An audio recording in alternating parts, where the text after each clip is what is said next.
હિંમતનગર અરોડાના આપણે મોહન બાપા, જે વર્ષોથી રાજકોટમાં એકાઉન્ટ વિભાગ, અમદાવાદનો એકાઉન્ટ વિભાગ, બાપા કેવા કેવા 50-51 વર્ષની ઉંમરે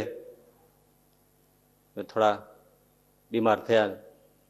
પછી એમ લાગ્યું કે આમાં નહીં રહેવાય, કેન્સર કે એવું, બ્લડ કેન્સર એવું કાંઈ. મીંડા ભજન કરવા, બધું વ્યવહાર છોકરાને આપી દીધો, એમના દીકરા રામને બધાને માળા જ મીંડા કરવા. રોગે વિયો ગયો, સાજા થઈ ગયા. તે બાપા કે હવે આ આયુષ્ય છે ને આપણી ગણાય નહીં, આ તો ભગવાને આપી કહેવાય.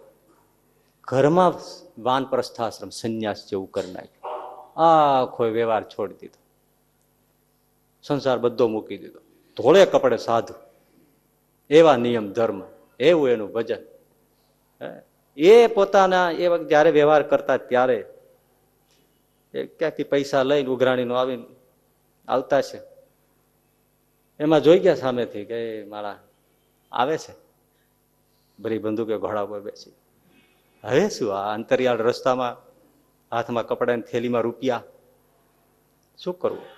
બસ સ્વામિનારાયણ સ્વામિનારાયણ. થોરની વાડ હતી, ખેતર હતું, લે મારા ભગવાન સ્વામિનારાયણ. થોરિયાની વાડમાં થેલી રૂપિયાની ઘા કરી દીધું, હાલ્યા ગયા. હવે કાંઈ હાથમાં હતું જ નહીં, તો એલા શું કરે?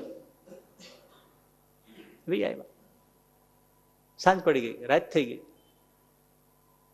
નિરાયતે હુઈ ગયા. બોલો તમે, 1,00,000-1.5 લાખ જેવી મત્તા હોય, થોરિયાની વાડમાં નાખી દીધી હોય, પેલા વૈયા ગયા છે, તો પછી નહીં તો 5 જણા લઈને લેવા ના આવે હાથ બત્તી લઈને કે હાલો હાલો ભાઈ ગોતવા જવું પડશે, ઓલી મેં થેલી નાખી છે. આપણે શું કરીએ? નીકળીએ જ ને, હાલો ધારિયા કુવાડી જે સાધન મળે લ્યો, રૂપિયા ગોતવા જવું છે. આવ્યા જ નહીં, નિરાયતે સુઈ ગયા. લેજે સ્વામિનારાયણ કઈ નાખ્યું છે, બોલો તમે, વિશ્વાસ અને શ્રદ્ધા જુઓ. બસ નાખીને બી ગયા. સવારે ઉઠ્યા, પૂજા કરી, 8-8:30 સુધી નિરાયતે એને પૂજા થઈ, પૂજા કરી, ત્યાર પછી મંદિરે દર્શન કર્યા.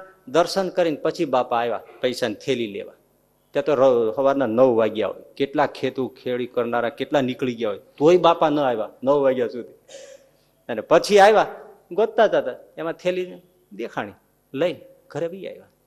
કોઈને રક્ષણ કર્યું ત્યારે પણ એ વિશ્વાસ, આવો વિશ્વાસ ગજબ છે. જો વિશ્વાસ આવી જાય ને તો હર કામ થઈ જાય, પણ આપણને વિશ્વાસ આવતો નથી. કોઈ સરસ કીધું છે ને, વિશ્વાસ એટલે ઈશ્વરમાં વિશ્વાસ એટલે કેવો.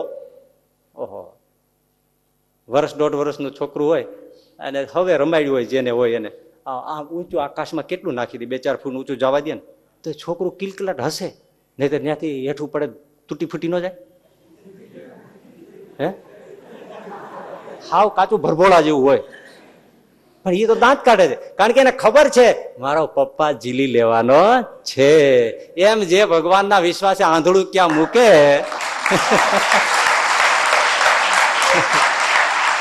તો થાય. એ તો વાંચું, એને જ નરસિંહ મહેતા કહેવાય, એને મીરાબાઈ કહેવાય. એને ઝેર કયા ભાવથી પીધું છે બોલો? દાસીએ કીધું કે આ મીરા ન પીતી, આ ઝેર છે. તો 52 ઝેર ક્યાંથી હોય? મેં હમણાં તુલસી પત્ર લઈ શ્યામના ચરણમાં લઈને એમાં નાખ્યું. હવે એ ઝેર કહેવાય, ચરણામૃત કહેવાય. બોલ, હવે આપણે તુલસી પત્ર પધરાવીને ફોલી ડોલ કેવું પી શકી? માકડ મરે દવા તુલસી પત્ર નાખ્યું છે એટલે આ હોય જ નહીં ને. ચરણામૃત છે શ્યામનું, અને મીરા પી ગયા. કઈ વિશ્વાસે પીધું છે બોલ? હવે આનું એનાલિસિસ આ બુદ્ધિ વાળા કરી શકે ભાઈ? અને ઈ બેઠા બેઠા વળી એમ કે અમારે ધર્મ ઉપર પરિસંવાદ કરવો. શું કરું? કપાળ તમારું, તમને આમાં કઈ હુજ જ પડે નહીં.